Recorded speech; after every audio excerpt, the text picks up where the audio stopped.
Molt bé, doncs molt bon dia, benvinguts. Avui estem aquí per una jornada molt important.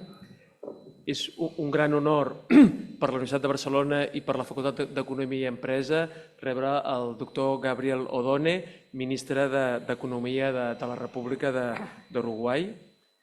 Per nosaltres és un doctorant d'aquesta facultat, d'aquesta universitat, i en aquest sentit és un doble honor encara més important per nosaltres. Faré una presentació molt breu, en primer lloc adreçada a la Facultat d'Economia i Empresa i a l'School of Economics, aprofitant l'estada i la conferència que avui ens impartirà el doctor Odone. Aquí jo crec que es posen de manifest dues característiques d'aquesta facultat, que quan ell va venir aquí el 2006, abans del 2006 ja hi eren i que ara s'han accentuat. Per una banda, la internacionalització, i això queda de manifest. Ell va ser un doctorant, un investigador en formació en aquell moment d'un altre país, i això ha anat creixent. I aquesta internacionalització no és només per la banda dels estudiants o dels doctorants, sinó també del professorat. Aquí el que hem de posar de manifest, el programa d'atracció de talent que té la Facultat d'Economia i Empresa, el Job Market, pel qual s'intenta captar talent europeu, llatinoamericà i d'arreu del món. Jo crec que aquesta aposta per la internacionalització està totalment en la línia del que vol la Universitat de Barcelona i és el que està portant riquesa en aquesta facultat. I després l'aposta també per la recerca. Aquí a l'School of Economics serien les dues grans línies. Aquí hi ha nombrosos grups molt actius i molt reputats. Quin és el resultat de tot això? A part del progrés científic i tecnològic, aquí tenim la capacitat de preparar persones a nivell de grau, de màster o de doctorat que han d'assolir la màxima nivell i representació a nivell social, polític i econòmic de la nostra societat i de la societat d'arreu del món. O sigui que felicitats a la facultat per mantenir vigents aquestes virtuts, aquestes característiques. I molt breument també, tenim un ministre d'Economia aquí al nostre costat. Què li podem dir a un ministre d'Economia que no és del nostre país, no és del nostre país, però jo crec que el context polític actual, amb aquestes amenaces a la llibertat de càtedra que estem veient a la universitat, sobretot a Estats Units, el qüestionament que es fa constantment a la ciència, al progrés científic, l'ofegament econòmic que en alguns llocs també s'està sotmetent a la universitat, i ara estic pensant en el cas dels nostres col·legues de la Universitat Complutense de Madrid, que estan en vaga actualment queixant-se de la infradotació que tenen des de la seva comunitat. Aquests són elements que són molt presents. Jo aquí ara voldria recordar els valors ètics associats a la ciència que va formular Robert Merton ja l'any 73. Els 4 grans valors associats a la ciència jo crec que ara s'han de reivindicar amb energia. La ciència és comunalitat, communalism, deia ell. O sigui, el coneixement científic és un bé comú. El segon, la universalitat. Les afirmacions científiques les hem de jutjar segons criteris universals, independentment dels punts de vista que nosaltres puguem tenir. El desinterès. Els científics actuem amb objectivitat, no perseguim beneficis personals, econòmics, ni els biaixos. Anem a buscar la veritat obviant biaixos polítics, socials que puguem tenir. I, finalment, ell deia l'escepticisme organitzat, aquest organized skepticism. O sigui que tot coneixement científic ha d'estar sotmès a crítica i revisió. Aquests, jo crec que són 4 principis que, en aquest cas, és redundància perquè el ministre els coneix molt bé i només li diem al ministre, que jo sé que és així, que confiï en la universitat, que doni suport a la universitat i en els contextos i en els àmbits en els quals ell es mou, que és a nivell internacional, aquest valor de la universitat que jo sé que ell el té present, ens ajudi a mantenir-lo viu, perquè certament estem en uns temps turbulents, molt agitats, i la universitat, com a casa de tothom, independentment dels països, de l'origen que tinguem, la casa d'acollida de tothom, jo crec que és un dels valors que hem d'intentar mantenir. I res més, benvingut a la Universitat de Barcelona i benvingut a casa vostra, ministre. Moltes gràcies.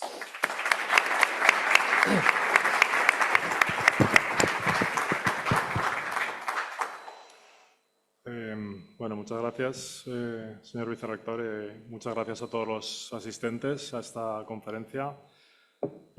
Para mí es un placer enorme presentar a Gabriel Odone, a quien antes que nada agradezco su generosidad por venir a la Universidad de Barcelona y a nuestra facultad para el acto de hoy. Con Gabriel, si puedo llamar así al ministro, con Gabriel nos une una amistad muy larga que se remonta a los años ya lejanos, lamentablemente, en que ambos estábamos realizando nuestro doctorado.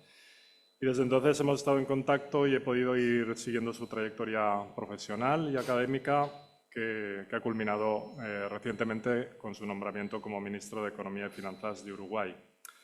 Gabriel Odone inició su carrera investigadora doctoral precisamente en el marco de este edificio, dentro de estas paredes, en el programa de doctorado de Historia Económica, con una tesis sobre el desarrollo económico de Uruguay en el siglo XX, que luego daría lugar a la publicación de un libro excelente titulado El declive, que es seguramente una de las mejores maneras de introducirse en los problemas del desarrollo a largo plazo de las economías latinoamericanas, de Uruguay en concreto, de Latinoamérica en general.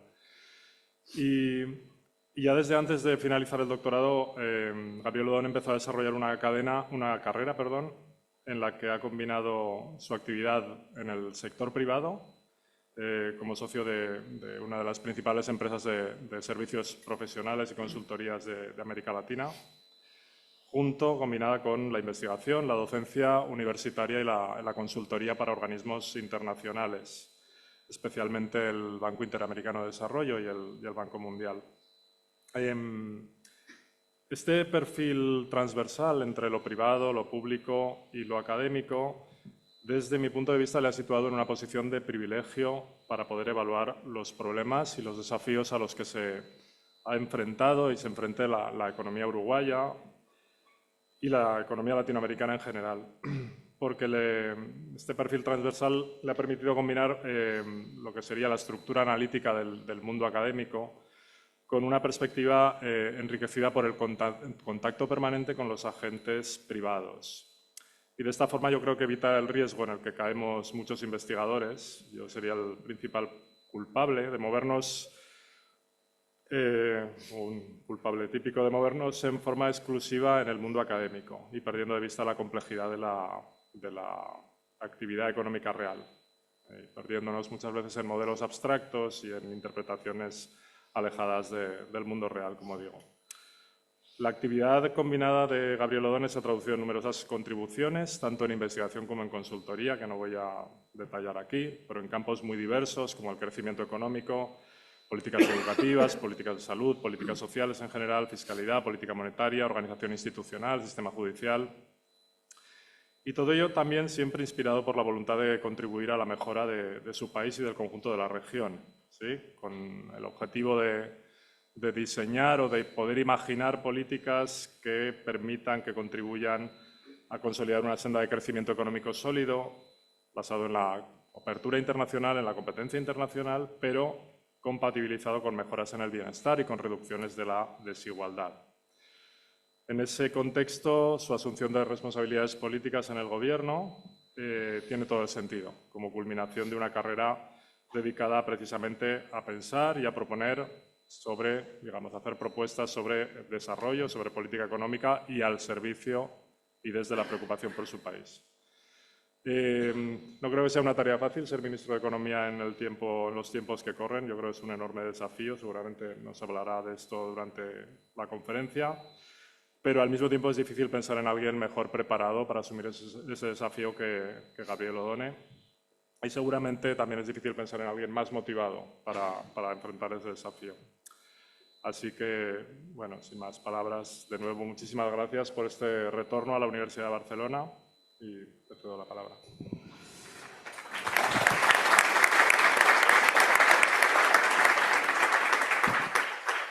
Moltes gràcies. Eso es lo único que voy a decir en catalán, porque a pesar de que desde muy pequeño en mi casa escuché hablar catalán, porque mi familia es de origen catalán, una parte de ella, no soy fluido con el idioma, así que voy a hablar en el castellano donde me siento más cómodo. En primer lugar, quiero agradecer al señor vicerrector, mi amigo Alfonso, quiero agradecer a mis compañeros, Marc aquí, Jordi Catalán, que está por allí. Me siento que estoy en mi casa. Efectivamente, yo pasé unos años importantes de mi vida aquí, donde recibí el cariño y el afecto del Departamento de Historia e Instituciones Económicas, donde fui alumno del profesor Jordi Nadal, de Carles Sudrià, que fue mi director de tesis, y también fui alumno de Ernest Lluch, que además era vecino de él, por lo cual fue un episodio muy triste el de su situación al momento de morir. Por lo tanto, yo me siento enormemente consustanciado con la vida universitaria, me siento enormemente agradecido de esta universidad por los años que me tocó vivir y sobre todo por la formación que me dio y el alto nivel de discusión académica al que accedí en ella. Entonces, efectivamente, a pesar de que mi doctorado es sobre historia económica y que he publicado algunos trabajos sobre la materia, nunca me gané la vida como historiador económico.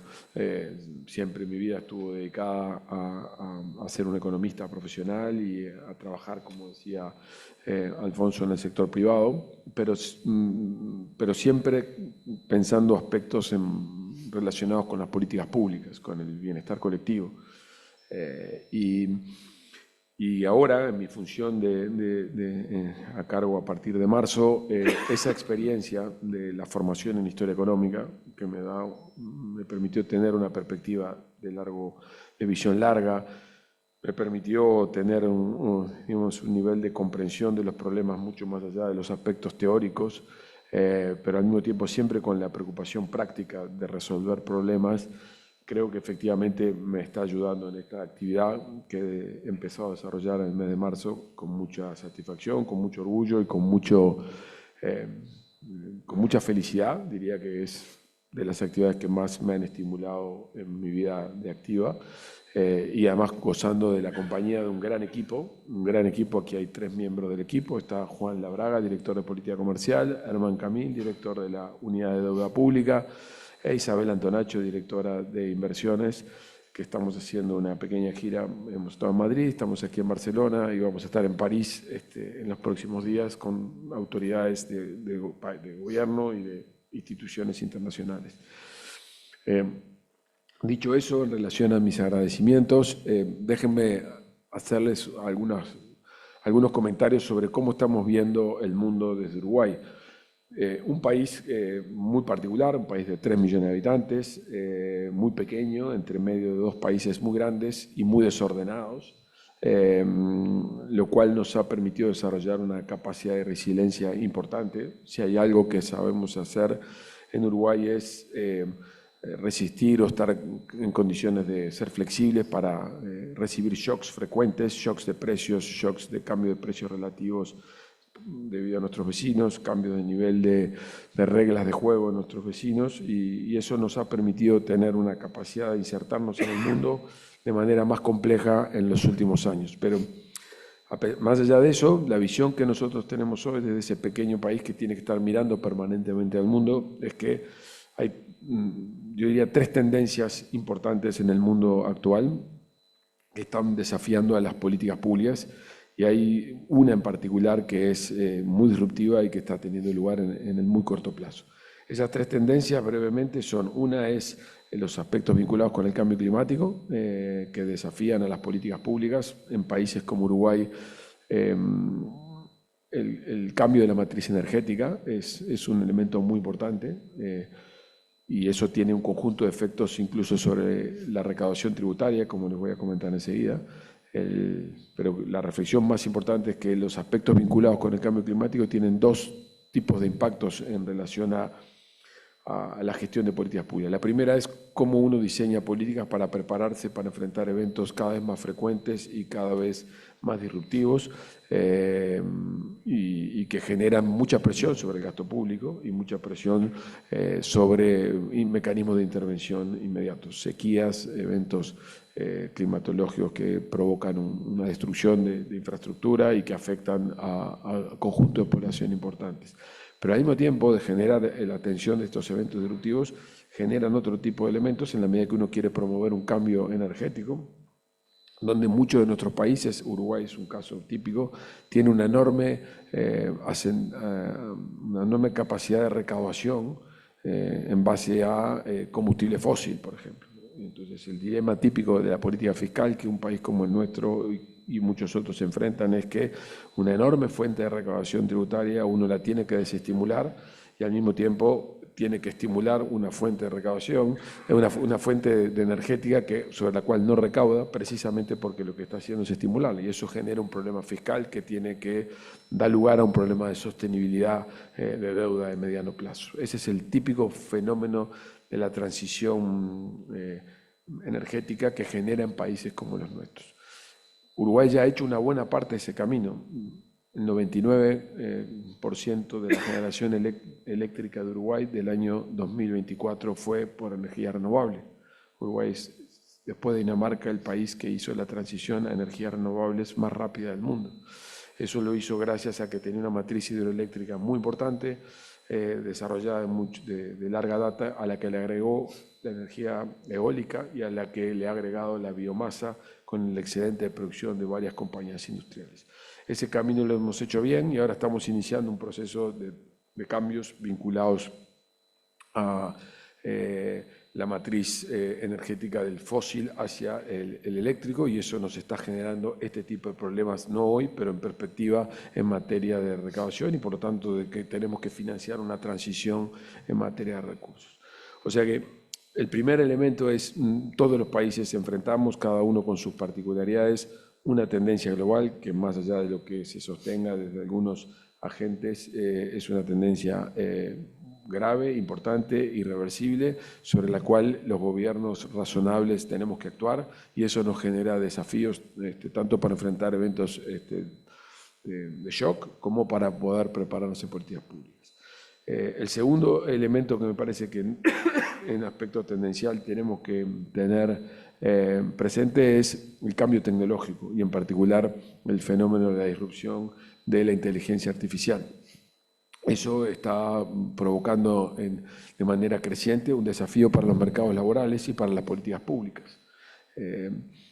En primer lugar, porque una buena parte de los sistemas de protección social, los sistemas de pensiones en particular, están basados en la contribuciones de personas que trabajan en el mercado laboral en una jurisdicción y lo que estamos enfrentando hoy es precisamente un riesgo de una afectación importante de fuentes laborales en ciertos sectores con actividades muy repetitivas, pero a su vez un evento mucho más importante que seguramente las personas aquí numerosas jóvenes lo están viviendo es la escasa probabilidad que todos ustedes, los jóvenes, vayan a trabajar a lo largo de toda su vida en una misma jurisdicción y por lo tanto la probabilidad que ustedes tengan un sistema de pensiones al cual contribuyeron a lo largo de toda su vida y que les pueda pagar su retiro al final de la vida es muy baja porque muchos de ustedes van a estar trabajando seguramente a lo largo de toda su vida en muchos lugares o incluso remotamente, aunque vivan en el mismo lugar, en muchos lugares.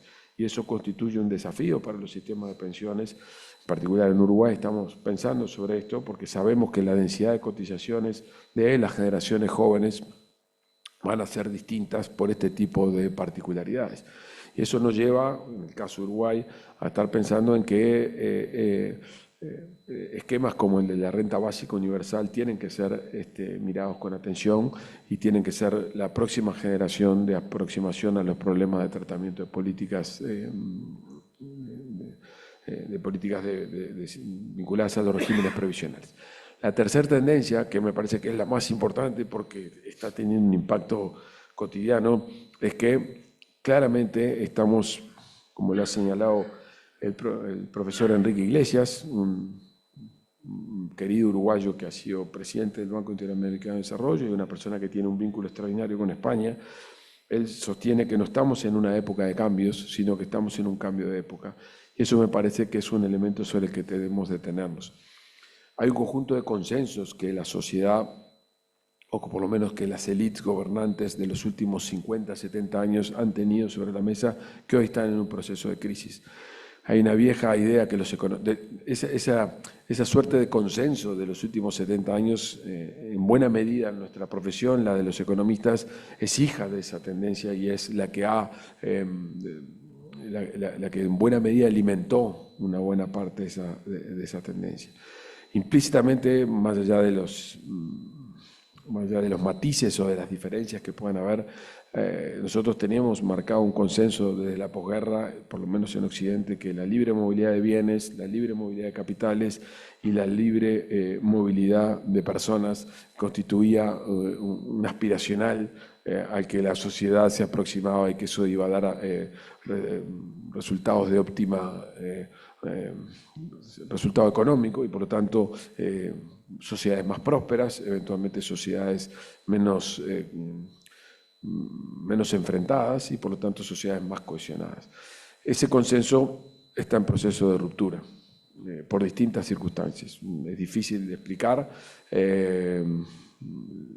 la importancia, la gravedad o la manifestación, pero es claro que este no constituye hoy un consenso como por lo menos en los 90 o en la primera década de este siglo estaba sobre la mesa. La crisis del 2008 creo que no la hemos terminado de evaluar en sus relevancias, ha roto una buena parte de estas ideas porque la impresión que uno tiene, al menos vista desde un país pequeño como Uruguay, es que las clases medias de los países industrializados tienen un enorme desencanto con la globalización, entienden que son perdedoras de este proceso y que porque ni la situación actual ni las perspectivas futuras les van a permitir tener los estándares de vida ni a ellos ni a sus hijos que habían sido alcanzados. El Rust Belt, todo lo que ocurre en el cinturón industrial de Estados Unidos, todo lo que ocurre en el cinturón de París, todo lo que en Europa ha ocurrido con la deslocalización industrial, tanto en Estados Unidos como en Europa, hacia países del este de Asia,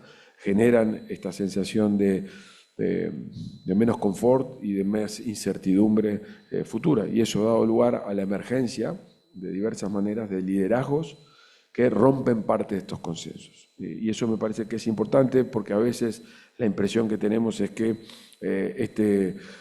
este auge o este retorno al neomercantilismo que a veces observamos en algunas políticas públicas de algunos países muy importantes, como es el caso de Estados Unidos, parecerían ser que es producto de personas particulares o personas con ciertos rasgos particulares, y la impresión que nosotros tenemos es que este es un factor estructural que vino para quedarse y que ha dado lugar primero a la ruptura del consenso y a una revisión de estas políticas donde el multilateralismo, la cooperación internacional, la gobernanza mundial en base a instituciones donde los acuerdos se alcanzan, hoy por lo menos está en controversia. Déjenme una anécdota nada más. Yo tuve la oportunidad de acompañar al presidente de la República de Uruguay en la Asamblea de Naciones Unidas hace algunas semanas en Nueva York y me tocó participar de un evento que para mí fue extraordinario, me llamó mucho la atención. El primer discurso de esa asamblea fue del presidente de Brasil, Lula, y el segundo fue del presidente de Estados Unidos, Donald Trump. Bueno, el discurso del presidente Lula, que es un obrero anarquista, un obrero de un partido de origen trotskista, claramente un líder latinoamericano de izquierdas, fue el discurso del establishment. Fue el discurso de las instituciones, las reglas de juego, la cooperación internacional, el multilateralismo, y por lo tanto lo que en algún sentido el mundo occidental construyó en los últimos 40 o 50 años. Y el discurso que vino inmediatamente después, que es de una persona muy rica del mundo empresarial, fue un discurso disruptivo, el discurso desafiante, el discurso que vino a poner sobre la mesa la controversia sobre todo lo que está arriba de la mesa. Entonces, en algún sentido, y tenemos que ser conscientes de ello, el desafío intelectual hoy viene mucho del lado de esas viejas ideas conservadoras, ideas tradicionales, y en muchos casos son las izquierdas las que están defendiendo el statu quo en muchos lugares. Y eso constituye culturalmente un problema, porque las izquierdas no se sienten cómodas defendiendo el statu quo, y muchas veces no se sienten cómodas ni siquiera defendiendo el statu quo de cosas con las que no están totalmente contentos. Pero en la medida que hay un desafío intelectual muy importante que viene por derechas, la situación de las izquierdas es muy incómoda. Estas tres tendencias son muy importantes para un país como Uruguay porque estos desafíos provocan cambios muy importantes en materia de política internacional. Fíjense que Uruguay tiene como principal socio comercial en bienes a China, como principal socio comercial en servicios a Estados Unidos, como principal origen de la inversión extranjera a la Unión Europea, y además tiene un acuerdo comercial muy particular con Argentina y Brasil, a quien le vende cosas que no le vende en ningún lugar del mundo. Con lo cual, esa diversificación de riesgos, que es una enorme fortaleza de Uruguay porque permite gestionar adecuadamente los shocks en este mundo geopolítico dominado por, donde las reglas del comercio están mucho más basadas en si sos amigo de alguien o sos enemigo de alguien, hace que tengamos que movernos con mucha precaución. Porque toda vez que tomamos una decisión de política comercial o toda vez que tomamos una decisión de estímulos a la inversión, tenemos que ser muy cuidadosos en lo que al país le conviene en términos de sus intereses, pero al mismo tiempo en intentar, siendo tan pequeños y teniendo escasa capacidad de imponer nuestros criterios en el mundo, tratar de pasar lo más desapercibidos posibles, de manera de evitar convertirnos en un país enemigo de alguna de las potencias hegemónicas. Ese es el tipo de situaciones que probablemente en Europa o integrando la Unión Europea parecen más desapercibidas, aunque yo creo que también hay muchos elementos que desafían a países como Europa. Esa es la razón por la que el tratado entre la Unión Europea y el Mercosur es muy importante, y creo que es muy importante no solamente para el Mercosur, sino también para Europa.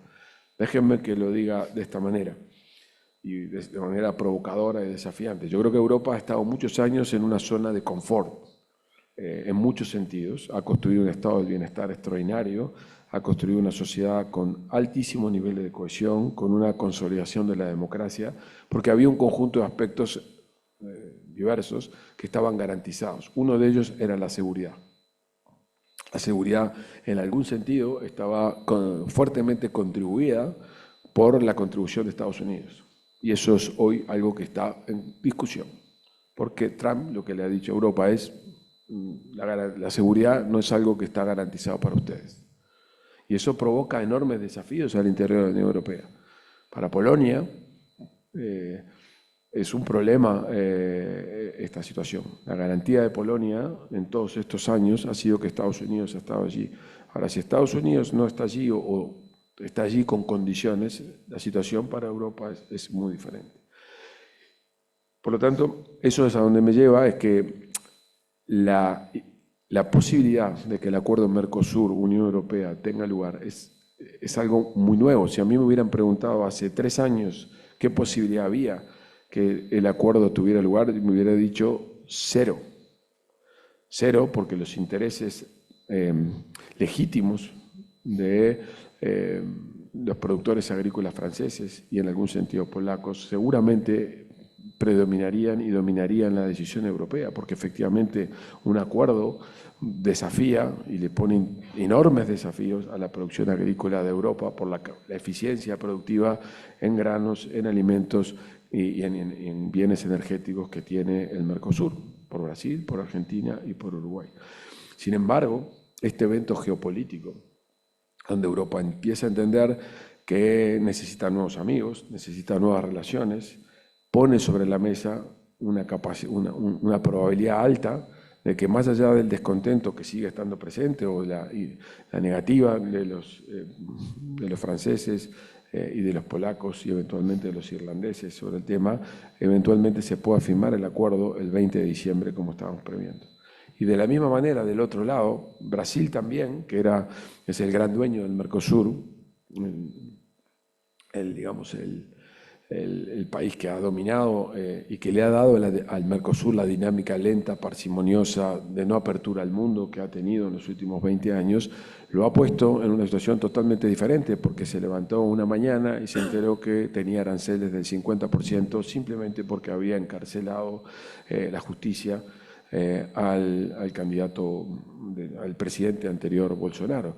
Eso introduce sobre Brasil también una situación diferente. Entonces, las presiones geopolíticas que están teniendo lugar le dan una mayor probabilidad a un acuerdo comercial que creo que es estratégico para las dos partes, porque al final del día esa América del Sur y esta Europa tienen algunas visiones convergentes en un mundo polarizado entre un capitalismo político, como le llama Branko Milanovic al capitalismo asiático, esencialmente con gobiernos autocráticos o con gobiernos donde la democracia no funciona, versus el capitalismo meritocrático de Occidente, que es lo que le da una visión común sobre la democracia, sobre la regla de juego, sobre el multilateralismo, y sobre la cultura, donde hay una visión aproximada. Y eso es para mí una enorme, en este mundo tan disruptivo, en este mundo tan complejo, es una enorme oportunidad para ambas partes del Atlántico de construir algo de naturaleza muy potente. Entonces, con esto que les acabo de plantear, les he dicho de manera breve cómo estamos viendo el mundo desde el gobierno Uruguay. El gobierno Uruguay, ustedes saben, asumió en el mes de marzo, es un gobierno de izquierdas. En Uruguay tenemos dos grandes bloques políticos, un bloque centro-derecha, un bloque centro-izquierda. Yo soy ministro del gobierno del presidente Orsi, el gobierno del Frente Amplio, que es una coalición que integra desde el Partido Comunista hasta sectores liberales de izquierda, atravesando por sectores nacionalistas de izquierda, pero que aglutina esencialmente a toda la izquierda, salvo un sector minoritario sin representación parlamentaria de visiones más extremas.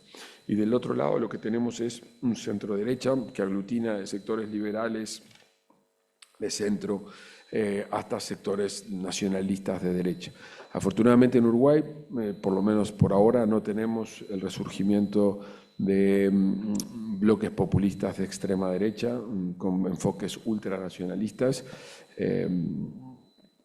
No sabemos si es producto de que venimos detrás del mundo porque somos más lentos o simplemente que la sociedad uruguaya está en condiciones de controlar algunos de estos movimientos extremos. Lo que sí me parece importante ponerle sobre la mesa es Uruguay es un país muy pequeño, como les decía, pero con un alto nivel de estabilidad política, con una democracia de funcionamiento pleno. No los quiero aburrir mostrándoles gráficos, pero en todos los rankings que ustedes puedan mirar en términos de reglas de juego, estabilidad, reglas de democracia, Uruguay en América Latina está primero y es una de las primeras economías del mundo. Y eso está fuertemente basado en algo que es muy importante, que son sus partidos políticos. La estabilidad económica que tiene Uruguay y la estabilidad política que tiene Uruguay está basada en los partidos políticos. Y la razón por la que es así es porque los partidos políticos representan legítimamente a la gente y la gente percibe que la gestión del disenso está en manos de esos políticos que gestionan adecuadamente bien esas diferencias. Diría que eso es el principal factor que diferencia a Uruguay, sobre todo una región muy convulsa, muy inestable y donde precisamente los sistemas de partidos políticos no son potentes. Los partidos políticos de Uruguay, hay dos de ellos, de centro-derecha, que fueron fundados en el siglo XIX y por lo tanto son, junto a los partidos de Estados Unidos, los partidos más antiguos de América. Y el otro partido, que es el de izquierda, es una coalición que integra muchos partidos de izquierda, pero que tiene más de 50 años de vigencia. Esa estabilidad de los partidos políticos es un factor muy importante. Y además se trata, como les dije antes, de partidos cachol. Esto es, no son partidos Típicamente en un régimen presidencialista, como es el régimen uruguayo, la estabilidad la construye un esquema bipartidista, como es Estados Unidos. Eso da lugar a que los partidos no son partidos puramente ideológicos, como puede ocurrir más fácilmente en un régimen parlamentario. ¿Y eso qué permite? Permite que el centro tiende a continentar los extremos, porque precisamente en la medida que son coaliciones, que son cachol, lo que tenés es la necesidad de convergencia y de acuerdo adentro de los partidos, y eso le da una extraordinaria estabilidad y sobre todo una enorme capacidad de evitar que los outsiders tengan éxito. De hecho, hemos tenido outsiders en el sistema. En el periodo anterior hubo la fundación de un partido militar, un partido integrado mayoritariamente por militares, y hoy el sistema político ha tenido la virtud de abrazarlo, incorporarlo, y hoy es uno más. Es imposible distinguir su pretensión disruptiva que tuvo lugar hace unos 5 años. Entonces, eso me parece que es muy importante enfatizarlo, porque en este mundo que se ha vuelto tan inestable, tan disruptivo, si ustedes quieren, con una capacidad de introducir fragilidad sobre un conjunto de aspectos de los regímenes de convivencia, y Uruguay parece ser un lugar diferente, y efectivamente creo que es un lugar diferente, no tanto por mérito nuestro, sino porque yo creo que hay un gran, enorme demérito del resto del mundo. Digamos. Yo cada vez que salgo, y ahora como en mi función de ministro me toca salir más, tengo la sensación de estar viviendo en un lugar diferente por el nivel del debate, por la calidad de la discusión. A mí me ha tocado comparecer con mi equipo al Parlamento 4 veces para aprobar el presupuesto.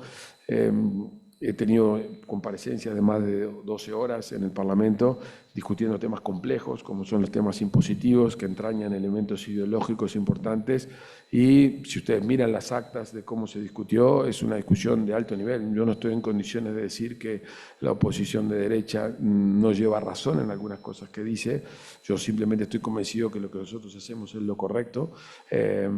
Y probablemente ellos puedan decir lo mismo, pero lo que hay ahí es una discusión de tipo ideológico, donde al final del día quienes gobernamos tenemos una visión del Estado, del rol que tienen que tener las políticas públicas, de lo malo que es la desigualdad, y otros que entienden que el derrame es el camino para corregir fenómenos de pobreza, pero esa discusión está plasmada con claridad en el marco del respeto y del debate ideológico profundo. Y eso creo que es lo que uno percibe que Uruguay tiene un antídoto, por lo menos ahora, en el corto plazo, para atravesar este escenario turbulento y disruptivo a nivel global. Un poco en broma, pero un poco en serio, yo hago una caricatura de esto diciendo que siento como que viviéramos en la aldea de Asterix. Algo raro pasa por allí, nosotros estamos metidos en un lugar donde las cosas son distintas, no sé si es que tenemos poción mágica, yo creo que no, o que simplemente venimos detrás, pero claramente ahí hay un factor de diferencia, y eso es lo que nos hace, a pesar de ser tan pequeños, un país relativamente atractivo. Dicho eso, solamente 2 o 3 cosas más. A pesar de todas esas bondades, Uruguay tiene enormes desafíos como país. Es un país que crece a una tasa muy lenta, crece a una tasa apenas del 1% anual en la última década. Esa tasa es insuficiente para mantener nuestro estado de bienestar y nosotros precisamos acelerar la tasa de crecimiento. A su vez, Uruguay tiene una matriz de protección social muy potente. El otro día mirábamos un número que yo no lo conocía. Aproximadamente el 99% de la población tiene un vínculo con el sistema de protección social en Uruguay, ya sea porque accede a un sistema de salud, donde el Estado tiene un rol central, porque accede al sistema de protección social que el seguro de desempleo o el esquema previsional le da, o porque accede a un sistema de transferencias, a un sistema de becas dirigido a la población más vulnerable. A pesar de eso, hay en Uruguay aproximadamente un 17% de la población que es pobre, y yo diría que tendríamos un orden del 25%, un poco más del 20% de población vulnerable. Esto es población que, si bien no es pobre, cualquier evento disruptivo que se produzca en términos de la tasa de empleo o en términos de los ingresos, rápidamente coloca a esas personas en el escenario de pobreza. Pero en particular, el principal problema que tenemos, y esa es una característica muy de nuestro país, es que esa población pobre está integrada fuertemente por niños, niñas y adolescentes. De hecho, por cada adulto mayor pobre que hay en Uruguay, hay 10 niños pobres. Y esto es un hecho extraordinariamente negativo, en dos sentidos. En primer lugar, por quienes creemos que es altamente injusto, esos niños y esas niñas no decidieron ser pobres. Es un evento, pertenecen a un hogar donde el jefe o la jefa de hogar son pobres. Pero en segundo lugar, porque eso es una bomba de tiempo para precisamente lo que mejor tiene que Uruguay, que es nuestro régimen de convivencia. Y eso es la razón por la cual el gobierno del Frente Amplio ha puesto esto en el centro, el crecimiento, acelerar el crecimiento, adecuar la materia de protección social, en particular con énfasis en la niñez. De hecho, el 40% del presupuesto que estamos aprobando en este momento está destinado, el 40% del incremento presupuestal está destinado al foco en infancia y en adolescencia. El punto es que ambas cosas, tanto cambiar la materia de protección social como acelerar el crecimiento, tiene un extraordinario desafío en términos de economía política. Y eso es algo que uno en los libros lo estudia, lo lee, lo escribe, pero cuando uno lo vive en la gestión es fascinante ver cómo los equilibrios malos, aún los equilibrios malos, tienen una enorme capacidad de persistir. Porque cada vez que uno, en un contexto de recursos limitados, como es el que cualquier país tiene en el manejo de sus recursos, intenta introducir cambios, intenta reasignar recursos, siempre hay buenas razones para que los perjudicados directos de ese cambio de reasignación tengan una enorme capacidad de presión para que esos cambios no tengan lugar, mientras que los perjudicados, que probablemente son las personas más vulnerables, nunca tengan la capacidad de presión suficiente como para poder generar el cambio de políticas públicas. Y eso es algo que con mi equipo vivimos todos los días, desde gente que, empresarios importantes que lo único que declaran es que hay que bajar los impuestos y que lo más importante es que hay que reducir la presión fiscal. Y el primer día, la primera reunión que tenemos es que hay que aumentar los impuestos de competidores. Eso es una de las cosas más graciosas a las que uno se puede enfrentar y a la cual yo disfruto mucho, porque los desafíos, les digo, seguramente ustedes han votado toda la vida por partidos que lo único que prometen es bajar impuestos, seguramente han pegado alguna vez un cartel, una calcomanía que diga bajen el costo del Estado por favor, y la primera reunión que tengo con ustedes me vienen a pedir un aumento de impuestos para una actividad que es competitiva con ustedes, por ponerles un ejemplo.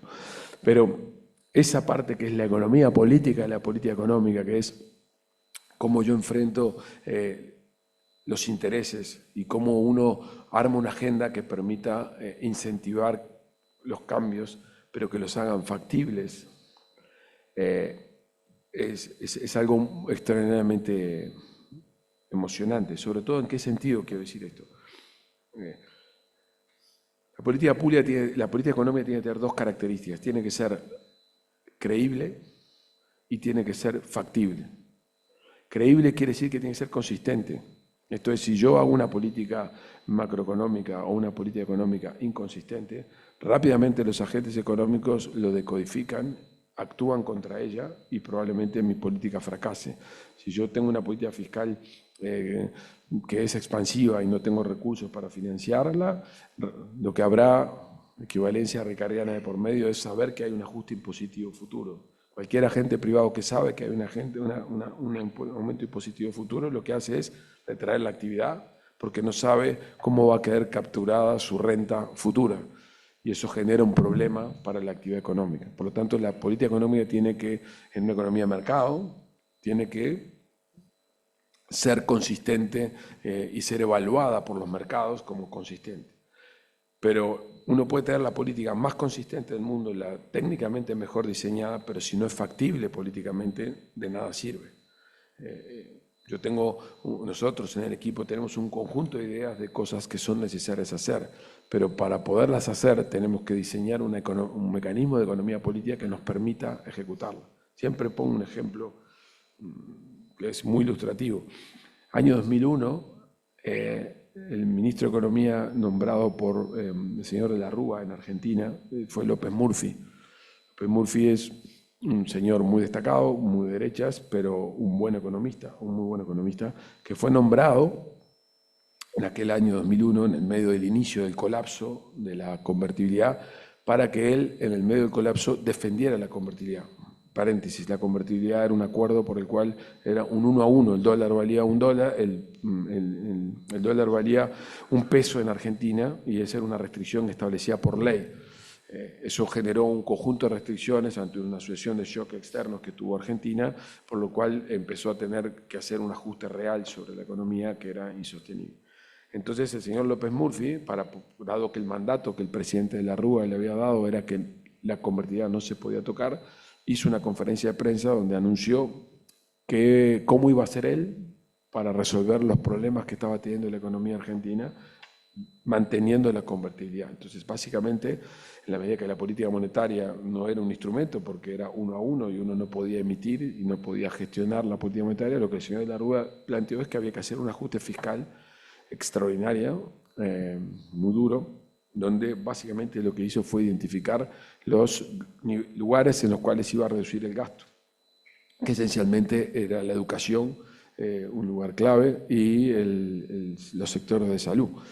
Lo que el señor López Murphy estaba haciendo era hacer lo correcto en términos técnicos. O sea, dado que había que mantener la convertibilidad y dada la situación fiscal que la economía tenía, no había instrumento monetario para financiar el déficit, tenía que hacer, y no tenía acceso a financiamiento externo por la falta de credibilidad de la política, había que hacer un ajuste fiscal y él estaba decidiendo hacerlo por el lado que lo sabía hacer, que es el recorte del gasto. Bueno, el señor López Murphy duró una semana en el Ministerio de Economía. ¿Por qué? Porque era algo que era consistente desde el punto de vista técnico, pero era infactible desde el punto de vista político.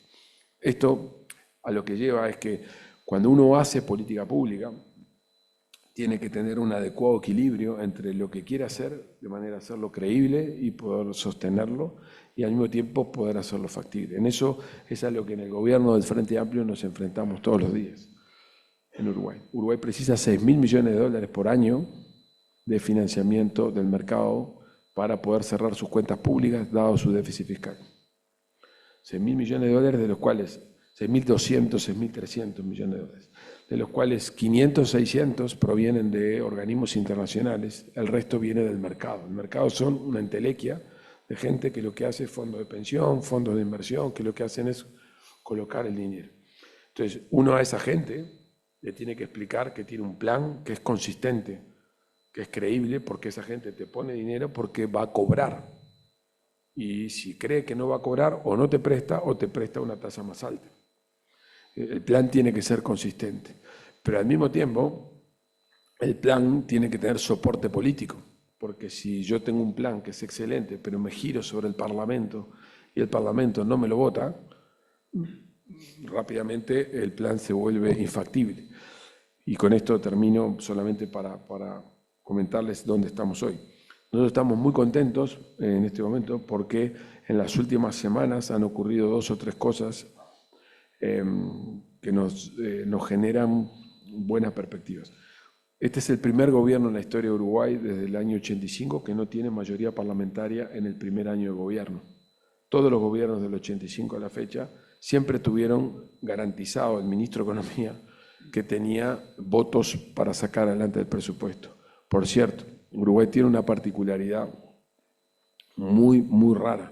Uruguay tiene un presupuesto quinquenal. ¿Qué quiere decir que tiene un presupuesto quinquenal? Que cada gobierno, cuando asume, en el primer año de gobierno, presenta y aprueba el Parlamento un presupuesto por los 5 años que le toca gobernar. ¿Eso qué supone?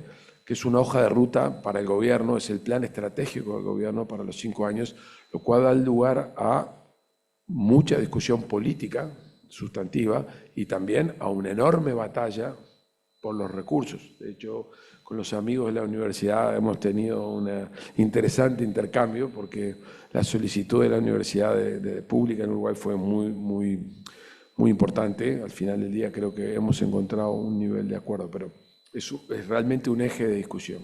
Ese proyecto de presupuesto fue presentado en agosto y tiene plazo para aprobarse hasta ahora diciembre. Anoche, me acaban de informar hace un rato, el Senado votó con una aprobación de casi 90% de todos los artículos del presupuesto. El 80% de los artículos fueron votados por todo el Parlamento, no solamente por el gobierno del Frente Amplio, sino también por la oposición. Y algo parecido había ocurrido en Cámara de Diputados. O sea, lo que estamos terminando de hacer ahora es pasar el proyecto de presupuesto por el Parlamento con un alto nivel de adhesión de parte del sistema político uruguayo, a pesar de que los recursos, los cambios impositivos que hemos promovido no están siendo acompañados por la oposición, pero el resto sí, y tenemos apoyo para el proyecto impositivo porque una parte de la oposición nos apoyó. Pero ¿eso qué quiere decir? Que el plan que nosotros pusimos sobre la mesa no solamente tiene los votos de los legisladores de la fuerza de gobierno, un presupuesto austero, por cierto, es el presupuesto más austero de cualquier gobierno de izquierdas que ha tenido Uruguay, dada la situación fiscal que enfrentamos, pero ha tenido los votos. Y por lo tanto, eso le da al gobierno la posibilidad de tener un escenario político de construcción. Pero al mismo tiempo, hace 2 o 3 semanas, logramos en los mercados un suceso muy importante. Uruguay emitió 1.850 millones de dólares, o sea, aproximadamente la tercera parte de lo que precisa para cerrar sus cuentas, era la última emisión del año. De esos 1.850 millones de dólares, 1.350 fueron emitidos en pesos uruguayos. Piensen que el mercado le compró a Uruguay a 10 años a una tasa del 8% deuda en pesos. Eso quiere decir que hay un conjunto de gente que está en el planeta que tomó, que compró deuda dominada en una moneda que es poco convertible, que es poco profunda, pero que es consistente. Y además Uruguay emitió en dólares otros 500 millones de dólares que pagó menos de un punto porcentual por encima de la deuda de Estados Unidos. O sea, es el país emergente que ha emitido la tasa más baja en los últimos meses. O sea que ahí lo que tenemos es una devolución de que el mercado nos ve que es consistente lo que estamos haciendo, el sistema político ve que hay apoyo político, y esa es la razón por la que, más allá de las dificultades que tenemos por delante, que no son pocas, y las incertidumbres que tenemos por delante, estamos confiados en que vamos a resolverlo. Pero esos niveles de incertidumbre, esos niveles de preocupación, esencialmente son 2. ¿Cómo nos vamos a mover el año que viene?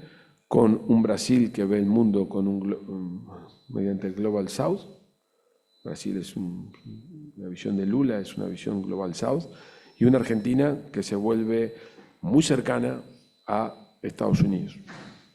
Si el acuerdo con la Unión Europea y el Mercosur funciona, eso será un mecanismo de cohesión para el Mercosur. Y la probabilidad de que tengamos una tensión alta en el Mercosur sea muy baja. Ahora, si el acuerdo Mercosur-Unión Europea no está y tenemos estas dos visiones, América del Sur tendrá un tema. En una América del Sur donde todos los gobiernos se están virando hacia la derecha. Katz gana en Argentina, en Chile, en Bolivia acaba de instalarse Paz Tensoro, con lo cual Uruguay quedará siendo como un país muy extraño en esa región, en el marco de un acuerdo regional que no funciona. El otro punto que tenemos de incertidumbre es el ajuste fiscal que estamos haciendo, porque estamos haciendo un ajuste fiscal. Recibimos de la administración anterior una situación fiscal deteriorada, a pesar de que el mandato que recibió el gobierno de centro-derecha en el periodo pasado era hacer una mejora sustancial de la situación fiscal. Eso no ocurrió. De hecho, se deterioró levemente en relación a lo que habían recibido. El ajuste que estamos haciendo es un ajuste por el lado de los ingresos. Estamos manteniendo el gasto como porcentaje del PIB, pero estamos aumentando los ingresos como porcentaje del PIB. Y los aumentos de los ingresos por el lado que nos van a permitir hacer la recaudación tienen 2 fundamentos importantes. Uno, vamos a ser el segundo país de América del Sur que vamos a introducir el impuesto global. O sea, Brasil fue el primero. ¿Qué quiere decir impuesto global? Vamos a gravar a las compañías multinacionales que factura más de 750 millones de euros en territorio uruguayo. Eso es una fuente muy importante de recursos. Y lo otro que estamos haciendo es introduciendo una modificación del impuesto a la renta de las personas físicas que esencialmente está dirigido a gravar a las personas más ricas. Esos son los dos cambios sustanciales que estamos haciendo. De esos dos cambios tributarios que estamos haciendo, el más importante en términos de recaudación es el impuesto, el Pilar 2, la adhesión de Uruguay al esquema del Pilar 2 de la OECD y por lo tanto al impuesto global. Si por alguna razón este acuerdo global en materia impositiva cae quiere decir que no hay acuerdo finalmente de que siga adelante, porque Alemania hace unos días insinuó que bueno, que lo está viendo. Nosotros, una buena parte del ajuste que acabamos de hacer, no lo vamos a tener. Y por tanto vamos a tener que pensar en otro ajuste, porque si no hacemos ese ajuste, los señores que son clientes de mi amigo Herman Camilo, o sea, los que compran nuestra deuda, van a creer que nuestro plan no es consistente porque no tiene fuente de financiamiento. Y eso nos puede llevar a tener que eventualmente incursionar en otro tipo de ajuste fiscal. Esos son los dos puntos centrales para esta linda historia que yo les conté, que es, bueno, vamos a tener un programa consistente con el crecimiento, con redefinir nuestra matriz de protección social, focalizada en niños, niñas y adolescentes, dependen crucialmente de que el Mercosur no implosione y que no tengamos una tensión geopolítica nosotros como árbitros o como equilibradores de una situación tensa entre los dos grandes que nos rodean, y al mismo tiempo que la estrategia fiscal que hemos desplegado sea una estrategia fiscal que no se diluya. Si alguna de esas dos cosas ocurren, toda esta buena historia que yo he contado tiene fragilidades. Así que bueno, eso es un poco lo que yo probablemente podía contarles, y seguramente ustedes tengan preguntas, comentarios que con gusto podré responder. Gracias.